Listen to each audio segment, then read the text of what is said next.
Today's Bible reading from the Old Testament, the New Testament, the Psalms, and the Proverbs. Today is March 7th. The Old Testament reading is from Numbers chapter 8 to chapter 9. The Lord said to Moses, "Speak to Aaron and say to him, when you set up the lamps, see that all 7 light up the area in front of the lampstand." Aaron did so. He set up the lamps so that they faced forward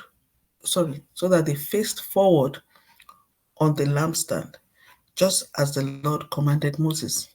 This is how the lampstand was made.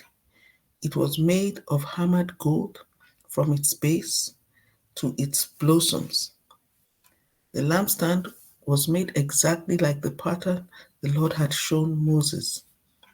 The Lord said to Moses, "Take the Levites from among all the Israelites and make them ceremonially clean. To purify them, do this: sprinkle the water of cleansing on them, then have them shave their whole bodies and wash their clothes, and so they will purify themselves. Have them take a young bull with its grain offering of the finest flour mixed with olive oil. Then you are to take a second young bull for a sin offering. Bring the Levites to the front of the tent of meeting and assemble the whole Israelite community. You are to bring the Levites before the Lord, and the Israelites are to lay their hands on them. Aaron is to present the Levites before the Lord as a wave offering from the Israelites, so that they may be ready to do the work of the Lord. Then the Levites are to lay their hands on the heads of the bulls, using one for a sin offering to the Lord and the other for a burnt offering, to make atonement for the Levites. Have the Levites stand in front of Aaron and his sons, and then present them as a wave offering to the Lord. In this way, you are to set the Levites apart from the other Israelites, and the Levites will be mine. After you have purified the Levites and presented them as a wave offering, they are to come to do their work at the tent of meeting. They are the Israelites who are to be given wholly to me. I have taken them as my own in place of the firstborn, the first male offspring of every Israelite woman. Every firstborn male in Israel, whether human or animal, is mine. When I struck down all the firstborn in Egypt, I set them apart for myself. And I have taken the Levites in place of all the firstborn sons in Israel. From among all the Israelites, I have given the Levites as gifts to Aaron and his sons to do the work at the tent of meeting on behalf of the Israelites, and to make atonement for them, so that no plague will strike the Israelites when they go near the sanctuary. Moses, Aaron, and the whole Israelite community did with the Levites just as the Lord commanded Moses. The Levites purified themselves and washed their clothes. Then Aaron presented them as a wave offering before the Lord and made atonement for them to purify them. After that, the Levites came to do their work at the tent of meeting under the supervision of Aaron and his sons. They did with the Levites just as the Lord commanded Moses. The Lord said to Moses, "This applies to the Levites. Men 25 years old or more shall come to take part in the work at the tent of meeting. But at the age of 50, they must retire from their regular service and work no longer. They may assist their brothers in performing their duties at the tent of meeting, but they themselves must not do the work. This then is how you are to assign the responsibilities of the Levites." The Lord spoke to Moses in the desert of Sinai in the first month of the second year after they came out of Egypt. He said, Have the Israelites celebrate the Passover at the appointed time. Celebrate it at the appointed time at twilight on the 14th day of this month, in accordance with all its rules and regulations. So Moses told the Israelites to celebrate the Passover, and they did so in the desert of Sinai at twilight on the 14th day of the first month. The Israelites did everything just as the Lord commanded Moses. But some of them could not celebrate the Passover on that day because they were ceremonially unclean on account of a dead body. So they came to Moses and Aaron that same day and said to Moses, "We have become unclean because of a dead body. But why should we be kept from presenting the Lord's offering with the other Israelites at the appointed time?" Moses answered them, "Wait until I find out what the Lord commands concerning you." Then the Lord said to Moses, "Tell the Israelites, when any of you or your descendants are unclean because of a dead body or are away on a journey, they are still to celebrate the Lord's Passover, but they are to do it on the 14th day of the second month at twilight. They are to eat the lamb together with unleavened bread and bitter herbs. They must not leave any of it till morning or break any of its bones. When they celebrate the Passover, they must follow all the regulations. But if anyone who is ceremonially clean and not on a journey fails to celebrate the Passover, they must be cut off from their people for not presenting the Lord's offering at the appointed time. They will bear the consequences of their sin. A foreigner residing among you is also to celebrate the Lord's Passover in accordance with its rules and regulations. You must have the same regulations for both the foreigner and the native born. On the day the tabernacle, the tent of the covenant law, was set up, the cloud covered it. From evening till morning, the cloud above the tabernacle looked like fire. That is how it continued to be. The cloud covered it, and at night it looked like fire. Whenever the cloud lifted from above the tent, the Israelites set out. Whenever the cloud settled, the Israelites encamped. At the Lord's command, the Israelites set out, and at his command, they encamped. As long as the cloud stayed over the tabernacle, they remained in camp. When the cloud remained over the tabernacle a long time, the Israelites obeyed the Lord's order and did not set out. Sometimes the cloud was over the tabernacle only a few days. At the Lord's command, they would encamp, and then at his command, they would set out.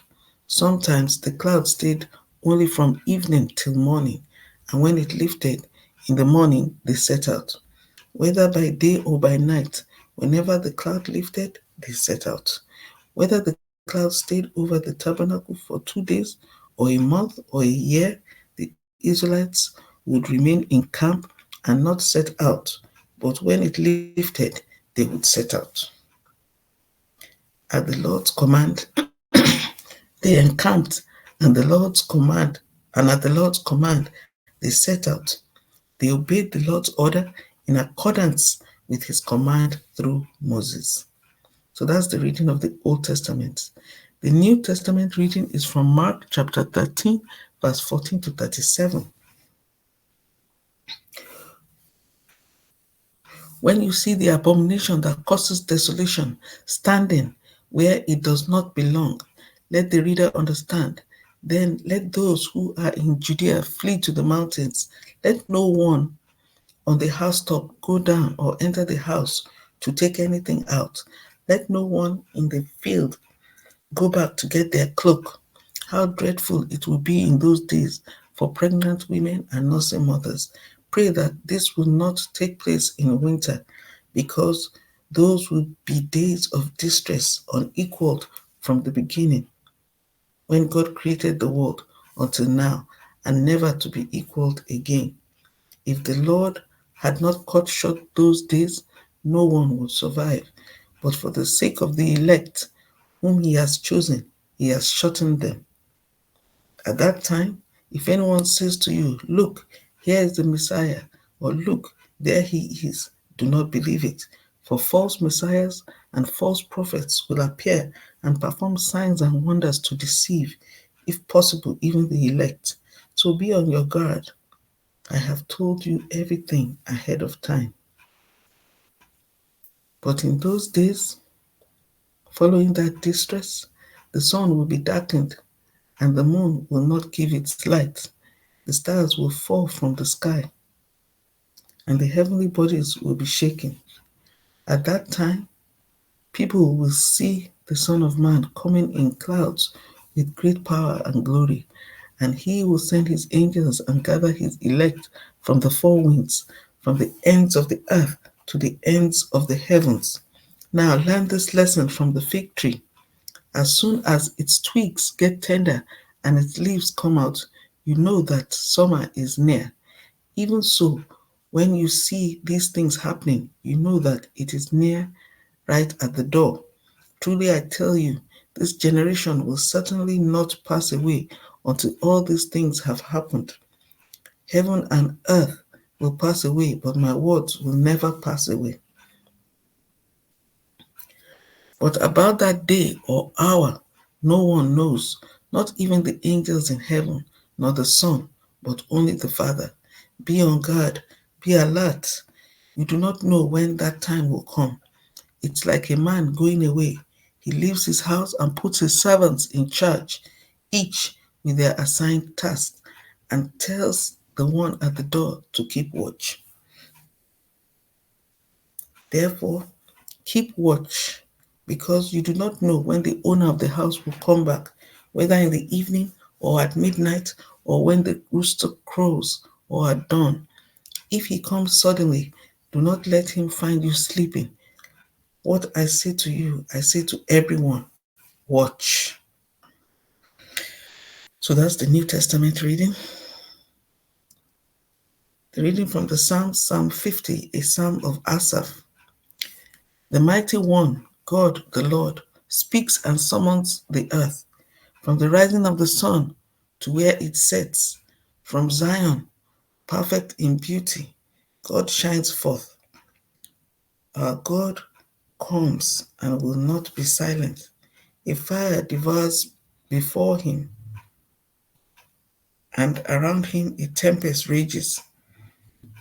He summons the heavens above and the earth that he may judge his people. Gather to me this consecrated people who made a covenant with me by sacrifice, and the heavens proclaim his righteousness, for he is a God of justice. Listen, my people, and I will speak. I will testify against you, Israel. I am God, your God. I bring no charges against you concerning your sacrifices or concerning your burnt offerings, which are ever before me. I have no need of a bull from your stall or of goats from your pens, for every animal of the forest is mine, and the cattle on 1,000 hills. I know every bird in the mountains, and the insects in the fields are mine. If I were hungry, I would not tell you, for the world is mine, and all that is in it. Do I eat the flesh of bulls or drink the blood of goats? Sacrifice thank offerings to God. Fulfill your vows to the Most High, and call on me in the day of trouble. I will deliver you, and you will honor me. But to the wicked person, God says, what right have you to recite my laws or take my covenant on your lips? You hate my instruction and cast my words behind you. When you see a thief, you join with them. You throw in your lot with adulterers. You use your mouth for evil and harness your tongue to deceit.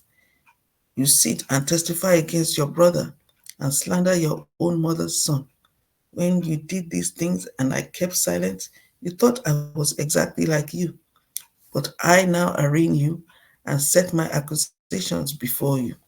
Consider this, you who forget God, or I will tear you to pieces with no one to rescue you. Those who sacrifice thank offerings honor me, and to the blameless I will show my salvation. Amen. And that's the reading of the Psalms. Now, the reading of the Proverbs for today, March 7th. Proverbs chapter 10, verse 29 to 30. The way of the Lord is a refuge for the blameless, but it is a ruin of those who do evil. The righteous will never be uprooted, but the wicked will not remain in the land. So that ends the Bible reading for today, March 7th.